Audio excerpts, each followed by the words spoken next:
Welcome to the 700 Club Canada. I'm Brian Warren. And I'm Laura-Lynn Thompson. It's great to be with you. It really is. It seems every day there's a new conflict going on around the world. And sometimes it's easy to forget that there are victims, that the people affected are normal people just like you and me. That's right, Brian. You know, today we learn about the Yazidi refugees of Kurdistan. In 2014, some 200,000 people were forced out of their homes by ISIS rebels. Tragic. You'll see how these forgotten people are surviving today and how one Israeli volunteer group is able to provide hope, food, and supplies to those scattered survivors among refugee camps. This is part 2 from the powerful new documentary series, To Life, how Israeli volunteers are changing the world. Now, if you've missed yesterday's program or want to find out how to get your own copy of this incredible documentary series, stick around for that information. This is part 2 of To Life. We hope you enjoy Springs of Hope.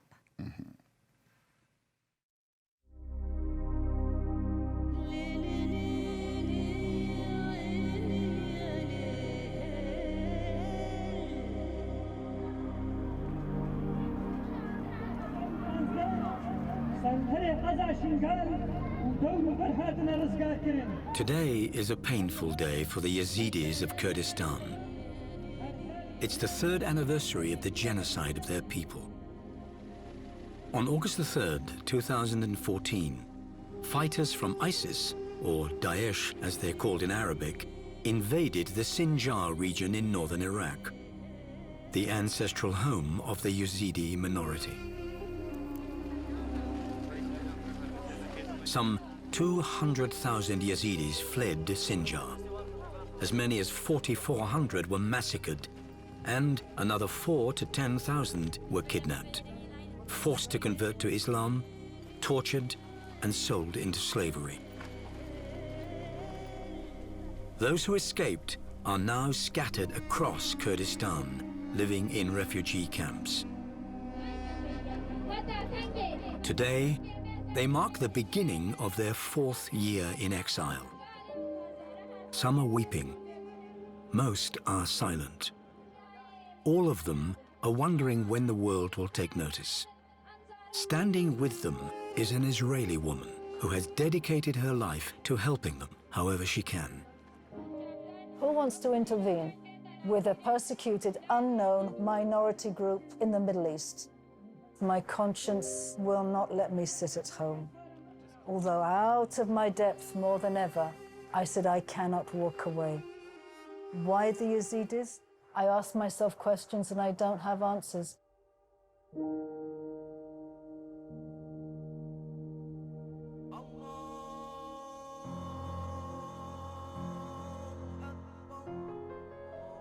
The roots of Springs of Hope are really deep in the Intifada of Jerusalem, where my eldest son in 1998 was serving as an army officer in Beit El on the borders of Ramallah. He came home from the base one day, took a lift with a civilian who had been working on the base, and they ran into a group of 20 to 30 Hamas students who had been lying in wait for 2 hours waiting to kill an Israeli soldier, and that happened to be my son. Now, really thanks to the goodness of God, my son was not killed. I got a phone call to say he was in the operating theatre of Hadassah Ein Kerem, beaten to a pulp. Just about every bone in his body was either broken or fractured. They tried to pull out his eyes, broken his skull, and overnight, in 1 second, as happens to every terror survivor, terror walked into our house and our life changed. 4 years later, Lisa's son was in yet another terror attack. This time, a suicide bombing in Jerusalem's Cafe Moment. He survived, but 11 others were killed. It was within a couple of years that my kids had been in other terror attacks in Jerusalem, and I felt a rage inside me.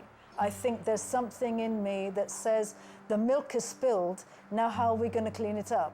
And on the basis of conscience screaming, do something, I grabbed friends and grabbed a lawyer, and I said, this is Springs of Hope Foundation. and we just jumped in with the terror survivors of Jerusalem. It was here in the Sharia refugee camp that Lisa got her first look at the women who had been kidnapped by ISIS. We had worked since 2002 with victims of terror in Jerusalem, specifically widows and the younger kids that had fallen between the cracks. I had also been doing research for many years on the global funding of terror. It was 6 months after the beginning of the Yazidi genocide in Sinjar and Shingal, 3rd of August 2014. I begged, insisted, pleaded that we come up here, drove up to Sharia camp, walked around Sharia camp, flew back to Israel, and I was wrecked. I was just undone. I think I just jumped in pretty stupidly without knowing what I was jumping into, and realized that we had, as Israel, a small role to play regarding the women and the kids who are coming out of Daesh. I went into Sharia camp, which was then 22,000 and bursting at the seams, totally overwhelmed. If the UN can't cope, who are we to even dare to think that we can, a drop in the bucket?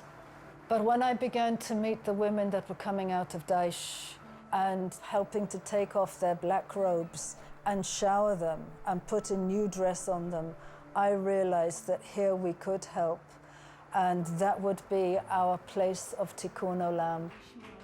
From the beginning, Lisa made it a point to identify herself as Jewish.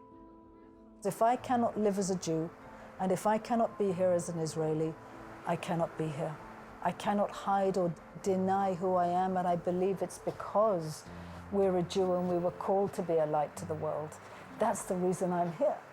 That's the reason I'm here. And for me, with the background of terrorism and trauma, Israel is the lead in the world. So if I'm going to hide this, then I'd rather stay at home and have an espresso and hang out with my friends and with my kids. One of Lisa's biggest challenges is knowing how to help the women and children who have witnessed so much horror. I mean, I've learned now, I know nothing. I come in here knowing I know nothing, because every time I think I've seen all and heard all, there's worse, there's worse, there's worse, there's worse, there's worse. I was in captivity for 1 year and 3 months. Before the genocide, I was married with 2 children and another one on the way. Our life was good, and my husband and I were very happy together. We were not rich, but we had everything we needed. At 2 a.m. on August 3rd, ISIS attacked our village. We couldn't move because their forces were fighting on both sides of our house. In the morning, we tried to escape to the mountains, but they caught us 3 hours later. They took us to Seba Sheikh Khadir, where we spent 2 days. There, they separated all of us, and our lives changed in a moment. After that, they moved us to a jail in Badoush. We spent a week in jail with no food and no water. Sometimes they came in the middle of the night and beat the children. They shouted at us and told us not to let the children sleep. After that, they took us to the city of Raqqa in Syria, where ISIS was in control. At 9 months pregnant, Zeri was taken to a slave market run by ISIS. There, she gave birth to her baby. But after being sold to a Syrian man, she was forced to leave the baby behind with a friend. They treated us in a brutal way. In Syria, they gave me to 6 different men. They did things with us that you cannot even imagine. My children and I were in a terrible situation in a strange country. After more than a year in slavery, Zeri and her children were rescued. She doesn't want to be identified because her husband is still in captivity, and she doesn't even know if he's still alive. Today, Zeri and her children live in a home for Yazidi women, and they get help with food, clothing, and whatever else they need from Springs of Hope. I met her the day she came back again, took off the black clothes, put new clothes on her. We had bags of clothes and goods for her and the kids. Her eyes were sad. She was lifeless. And there's still a sadness, but there's also a life in her today. There's the ability to hug her. The kids come and they jump on your lap. They hug you, they kiss you. They've come a long way, a long way.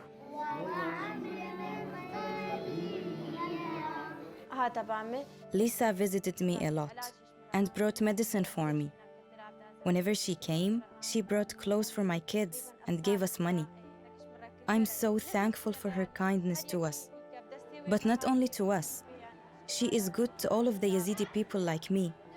She gives her very best for us. May God bless her always. In addition to women, ISIS routinely targets young children. Yazidi boys are kidnapped, forced to convert to Islam, and trained to make bombs, use weapons, and fight like adult soldiers. They've become known as the cubs of the caliphate. My name is Thomas Abdullah. I am 11 years old. Tomas was kidnapped by ISIS when he was just 8. They took me to Mosul. They were telling us to shut up all the time. They taught me how to use a shotgun, a rocket launcher, bombs, a bazooka, and other kind of weapons. It made me feel bad. He wore a suicide belt every day. He was trained with RPGs, all the types of weapons and rifles and guns, everything he knows. He's a soldier, the same as the majority of the boys that are coming out, they're soldiers. And when they had a day off, they were forced to do hard labor in the kitchens. My job there was washing dishes. There were 3 of us. One boy died, but the other boy and I stayed alive. They made us learn the Quran, and they told us, you must pray. When American-led forces bombed Mosul, Tomas's captors fled for their lives. He was trapped under the wreckage of a building with 2 broken legs, and later found by Iraqi forces. They asked me, are you Yazidi? I said yes, and they picked me up and gave me food and water. Later on, they took me to the hospital, and my father came and picked me up. For months before that, Lisa had been working with local rescuers to reunite Tomas with his family. The rescuer called me and said Tomas is on his way out. He's been discovered in Mosul, buried under rubble. I said, we'll adopt him. Send me Tomas's picture, we'll find someone for him. I was always thinking of coming back to my home. I knew that one day I would be free and meet my family again. It was such a nice feeling when I got back home. Someday in the future, I want to become part of the Kurdish army so I can help destroy ISIS. Laura-Lynn, when you look at Thomas, you see a beautiful boy. Yes. And you know, this is really overwhelming. Yeah. I look at Lisa, she's one of my heroes. I mean, we have all of these Avenger movies coming out, but I guarantee you, they're not better than this because she is a true hero. And Absolutely. And you know, to think that this is how some kids really have their life, you know, Yes. that, you know, he knows that he wants to grow up to also fight, to Yes. fight evil. I mean, Yes. already so aware of it at such a young age. Mm-hmm. Well, you know, if you want to get your own copy, it's called To Life, and it is very powerful, and it is one of those tools that will absolutely impact and change your life as well. For a one-time gift of $10, we'll get that to you right away. The number is 1-855-759-0700. Per partners are standing by. Well, let's continue with Springs of Hope. Mm-hmm. Tomas's reunion with his family was bittersweet. One of his sisters is still in captivity. The sad thing, the sad, tragic thing about this Tomas's story is that I asked Abdullah, what about his other daughter? Do you have any info? He said, yes, Tomas was with her just last week, but she told him she could have come out with Tomas, and she chose to stay with Daesh. Why? The brainwashing of Mosul is this total genocide. Genocide means stripping a person through brainwashing primarily of their identity. On August 3rd, ISIS took women and men of all ages, and they were screaming for help. To protect ourselves, we worked as their slaves for 2 or 3 years, so they wouldn't kill us. We gave up, and we converted our religion to Islam. There was an airstrike, and Fayroz was literally slit from this bone, the collarbone, down to her pelvic area, burnt all down here, shrapnel all over. I was injured when the planes attacked the house we were in. I have had 4 surgeries. Most of the time, I'm too scared to go out because I remember being hit by the bombs. She had held it together for 2 years and say 10 months. And then she comes to a tent. She's got no home. It's gone. She comes to this tent with nothing but a UN mattress, and that is it. She was in very deep depression. So we'd just go, give her support, financial support, give them food, give them clothes. We took them shopping to buy them new dresses, and just be there. Bring footballs for the kids, just be there. My life here in this camp is so bad. We cannot live this way. Until now, nobody visits or helps us with anything, except for Springs of Hope, which has done a lot for us. We immediately began to take her out of the camp 3 days a week for maybe 2-3 hours to volunteer with us, to get her out of just sitting and thinking and weeping.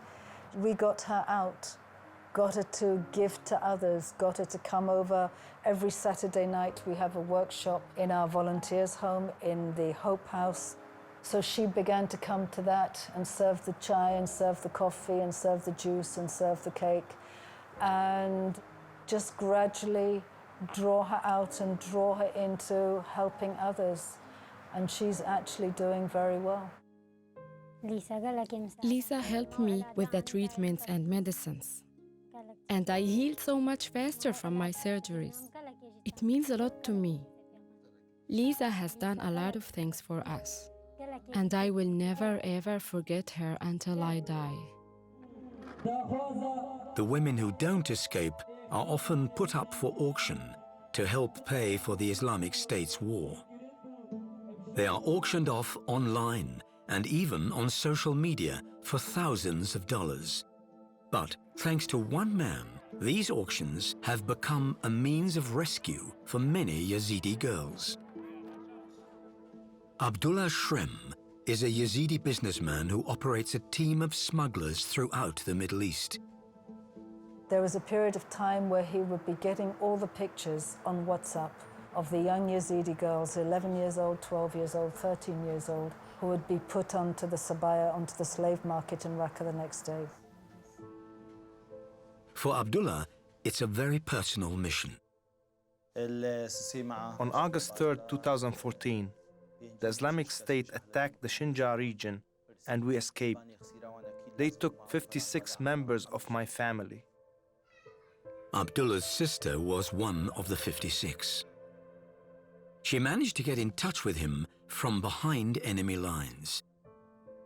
I felt hopeless because no one, not even the Iraqi government, would help rescue the Yazidi people. So I thought, I am the only one who can help them. I would have never ever thought of doing this. But when the girls called us from inside Syria begging for help, we felt that we should stand up and help them.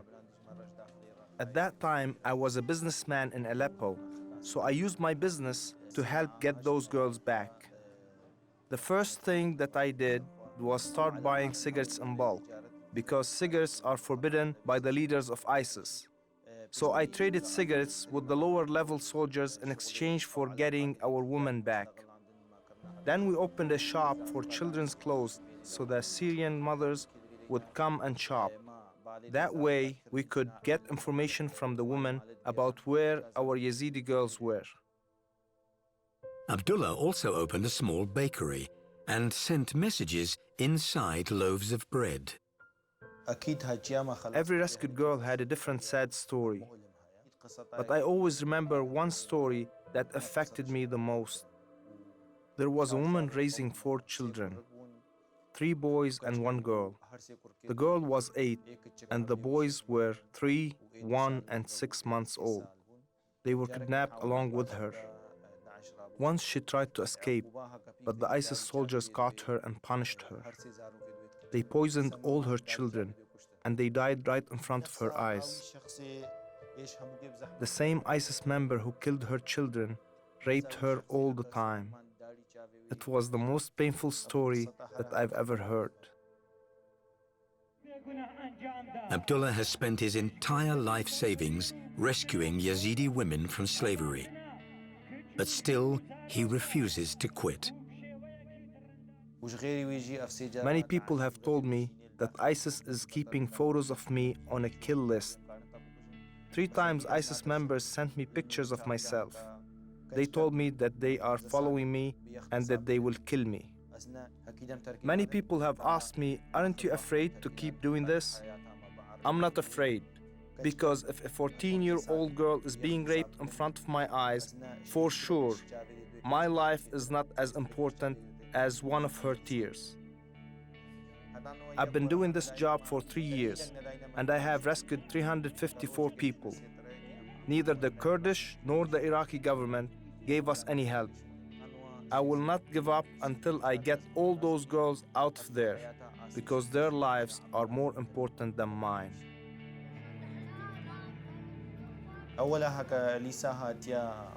When Lisa first came to Dahuk, she cried when she met me, and she said, I promise I will do whatever I can to make something good for the children you are rescuing.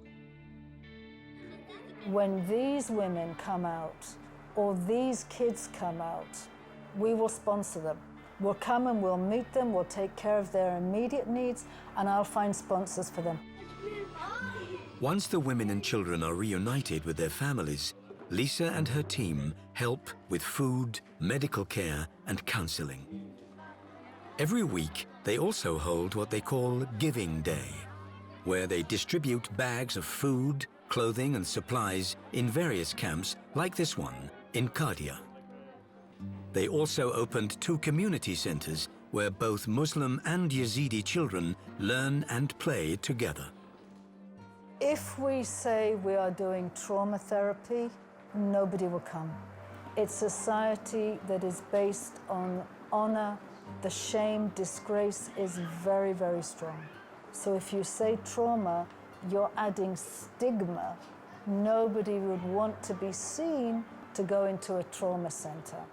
So we have 2 community centers that do art therapy, music therapy, drama therapy, English, and computer sciences. That's what we do at the moment. This life is war, and it's too hard. Mrs. Lisa has come here to give us amazing hope. Mrs. Lisa gave them amazing happiness and other things they need. The love, the hope, other things, the smile. And now all 3, we have amazing hope in this life. We love you, we love you, we love you, Lisa. Today, the parents are here to watch their children put on a small concert.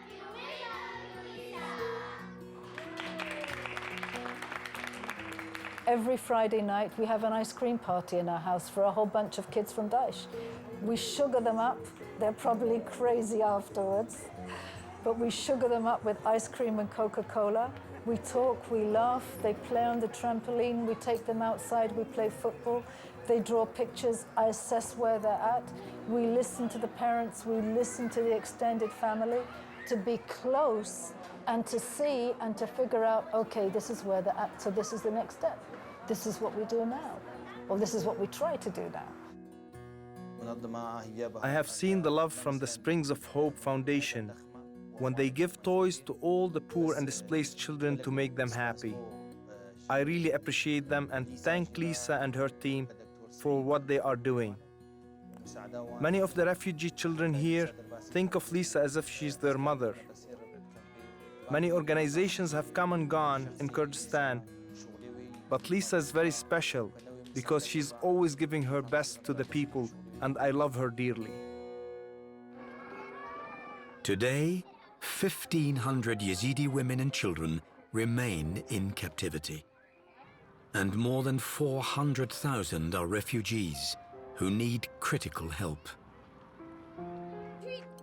So where is the world? Where are the Jewish communities that understand that we are our brother's keeper? Where are they? Where are the Christian communities that know exactly the same? Where are they? I've given up on governments, but where are people who can help? You can no longer say, I don't know. There is blood on our hands if we know and we walk away. And I always go back to that verse in Bereshit, in Genesis. The voices of our brothers' blood are crying out. And what are we as Jews and Christians doing? I am an observant Jew. I love my faith and I love my God. I have 3 kids and 3 grandkids and 1 grandkid about to be born. I should be with them. And I always come back to, what are you doing here, Miara? What are you doing? Do I need it? No. Does it call me and not let me go? Yes. For how long will I be here? Only He knows. Powerful documentary, Laura-Lynn, and to think that Israel's been doing this since the 1950s in 140 countries. Yes, absolutely amazing. I mean, in this documentary, you'll see them go into many different countries doing incredible work, saving lives, reaching out even to people that are their natural enemies. Yes. And that is what is so touching. I mean, it's a tearjerker. Every family should be watching this. Absolutely. For $10, a one-time gift, it's yours. Call us, 1-855-759-0700. Prayer partners are standing by. Get your copy of To Life.